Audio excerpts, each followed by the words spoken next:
Hi guys, welcome back to my video. কেমন আছেন আপনারা সবাই? আশা করছি সবাই খুব ভালো আছেন, আমিও খুব ভালো আছি। এটা হলো সরস্বতী পুজোর আগের দিনকে আমি আর ও তো অলরেডি বেরিয়ে পড়েছি আমার বান্ধবী মিলে। তো ওকে বলছিলাম ভিডিও অন করেছে কিন্তু আবার ভেবে বসিস না যে আমি ফটো তুলছি। দিয়ে আমরা এই জায়গাটা দিয়ে পাস হচ্ছিলাম, তখন দেখছি অনেক সরস্বতী ঠাকুর বিক্রি হচ্ছে। আর এটা সরস্বতী পুজোর আগের দিনই, মানে দুদিন সরস্বতী পুজো পড়েছিল, তো এটা শনিবার দিনকে ছিল। তো সেই দিনকে আমি আরও যখন বেরোলাম, আমরা গেছিলাম 4-5জন মিলে একটু ঘুরতে। অনেক দিন পর যেহেতু নবদ্বীপে এসছি, সেই কারণে ঘুরতে যাওয়া মানে ওই জলের মন্দিরে যাব, তার পাশে একটা মন্দির আছে সেখানটায়। বলতে বলতে জলের মন্দির পৌঁছে গেছি, তখন আমাদের আরও 2 মূর্তি এসে পৌঁছায়নি। তো এখানটা আমি, আমার বান্ধবী, একটা বন্ধু মিলে এখানটায় গল্প গুজব করছি যে ওরা আসুক, তারপর নয় একটু ঘুরবো। কিন্তু তাও ওদের পাত্তা নেই, মানে এখনও রওনা দেয় এই সেই। তো আর ফোন না করে আমরা আমাদের মতো ভিডিও করছিলাম, গল্প করছিলাম, যেহেতু অনেক দিন পর দেখা হয়েছে। নবদ্বীপে প্রায় বলতে গেলে রাসের পর 2.5 মাস পর ঢুকলাম নবদ্বীপে। তো শীতের সিজন ছিল, তো জলের মন্দিরটাকে চয়েস করেছিলাম এই কারণে যে অনেক ফুল টুল দেখতে পারবো। তো দেখছি ফুল সবে বসিয়েছে, পালং শাকের মতো দেখতে লাগছে। তো আমরা তাও নিজেরা বুঝতে পারছি না এটা চন্দ্রমল্লিকা ফুলের গাছ নাকি ডালিয়া ফুলের গাছ। আবার দেখছি একটা করে কাঠি গুজেছে, যে আমি তখন বললাম নিঘাত ডালিয়াই হবে, ঝুঁকে যায় না যাতে ভারে। তো এই রকম কটা মন্দির আছে এখানে, আবার কটা হরিণ আছে, রাজহাঁস আছে, আর কিছু মাছ তো ওই জলে ছিল, মাছগুলো অতটা দেখতে পাচ্ছিলাম না বলে আমি ক্যাপচার করিনি। তো ওরা যখন ভোজন করতে ব্যস্ত ছিল, তো ভোজন টোজন করছে, তখন আমি গিয়ে কিছু ভিডিও টিডিও দিলাম, মানে করছিলাম। তো ওরা পেছন দিকে ঘুরেও তাকালো না যে দিদি এসছে একটু দেখা করি। তো ওই কারণে আমি আর অত জ্বালায়নি, ডাকছিলাম তবু আসেনি, ওরা খেতে ব্যস্ত। তো ফুল এখানটায় কিছু ফুল সমেত মনে হয় চারা গাছ বসিয়েছে, তো সেটা দেখলাম। এরকম অনেক বড় বড় থাকে। তো সেই দিনকে মানে এখনও মনে হয় সেরকম বড় হয়নি। আর এটা কিছুদিন আগেই গাছগুলো বসানো হয়েছে, হনুমানেরও তো উপদ্রব রয়েছে, বলা যায় না। তো এবার পাশের রাস্তাটা দিয়ে পাশের একটা বড় মন্দিরে গেলাম। ওখানটা একটু তোমার স্ট্যাচু ট্যাচু টাইপের করা আছে, মানে কৃষ্ণের অনেক রকমের লীলা যা আছে এখানে মিউজিয়ামের মতো করা আছে এই কেশব বাবাজির মন্দিরে।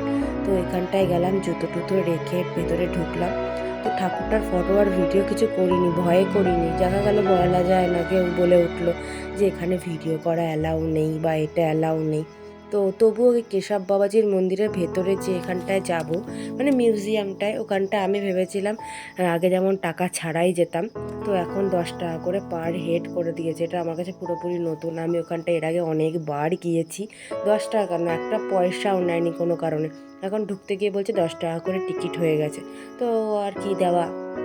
তো দেখলাম এখানটা কিছু রজনীগন্ধা মানে চাষ করা আছে, তো বোঝা যাচ্ছে না, আমার ফোনে কিছুটা ক্যাপচারই নিচ্ছে না, আমার যেন সাদা ডট ডট ডট ডট টাইপের, তাই জন্য আর অতটা দেখিনি। এই যে আমি আরও এখনও রয়েছি।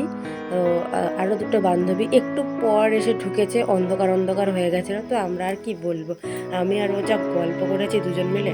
এই যে বলছিলাম না, ভেতরে অনেক রকমের সুন্দর সুন্দর মানে স্ট্যাচু রয়েছে, মানে লীলাগুলো রয়েছে, সেগুলো খুব ভালো লাগে দেখতে। এই যে সরস্বতীও রয়েছে সামনে। তো ভেতরে এই যে তোমার রাধাকৃষ্ণ দোলনায় দুলছে, চারিদিকে অষ্টসখী নাচছে, ভীষণ সুন্দর। এই যে লাইটগুলো দেখে কি কিছু মনে পড়ছে? আমি কিন্তু দীপাবলিতে এই লাইটই লাগিয়েছিলাম আমার বাড়ির জানলা বলছি কেন, বারান্দায়। পুরো বারান্দা জুড়ে এই স্টার স্টার লাইট। তো যাই হোক, এখানটায় আমরা অনেকক্ষণ ছিলাম, অনেক ফটো তুলেছি, ইভেন এগুলোও দেখেছি, খুব ভালো লাগছিল। এতটাই ভালো লাগছিল যে ওখান থেকে আসতে আমাদের মানে এখানটায় দাঁড়িয়ে গল্প করতে, ঠাকুরগুলোকে দেখতে দেখতে অনেকক্ষণ আটকে গেছে। আবার এই দিকটা আবার অন্য মানে উল্টো দিকটা, এটা যেটা আগেরটা দেখাচ্ছিলাম রাধাকৃষ্ণ, তার পিছনের দিকটা হচ্ছে এই গোবর্ধন লীলাটা ছিল, বেশ সুন্দর লাগছিল। আর এটা আমি ফার্স্ট টাইম এখানে গিয়ে ভিডিও করছি। এই নয় যে ভিডিও করি বলে করছি, বা এর আগে গেছি তখন করিনি, তখন করেছি, তখন মা বাবাকে দেখানোর জন্য করে নিয়ে এসেছি, কিন্তু এখন তোমাদের জন্যও করে নিয়ে আসলাম। তো এই স্ট্যাচুটা এই জায়গা দিয়ে আগে হাঁটা যেত না, এখান দিয়ে দেখলাম এই ফার্স্ট টাইম মানে হেঁটে হেঁটে এই জায়গাটা কভার করা যাচ্ছে। তাই আর এটা মানে আগে থেকেই করে রাখছি, যখন মানে ভেবে চিনতে। এরপর আমার বান্ধবীগণ এসেছে, মানে আরও দুজন যারা আসার কথা ছিল।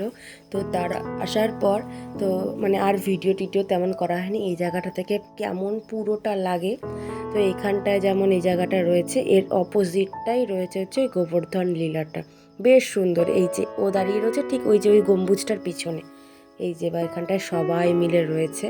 এই যে এই দেখো সবাই গ্রুপটাই রয়েছে। এরা দুজন আসতে যা দেরি করেছে না, পরে বড্ড বকাঝকা করেছি যে এতদিন পর দেখা, তোমরা আসো না দেরি করতে। এবার কিছু ফটোও শেয়ার করে দিই যে আমরা কী কী ফটো তুলেছি আর আমাদের কেমন লাগছে একটু সবাইকে জানিও। ওকে, বাই, আবার একটা দেখা হবে পরে।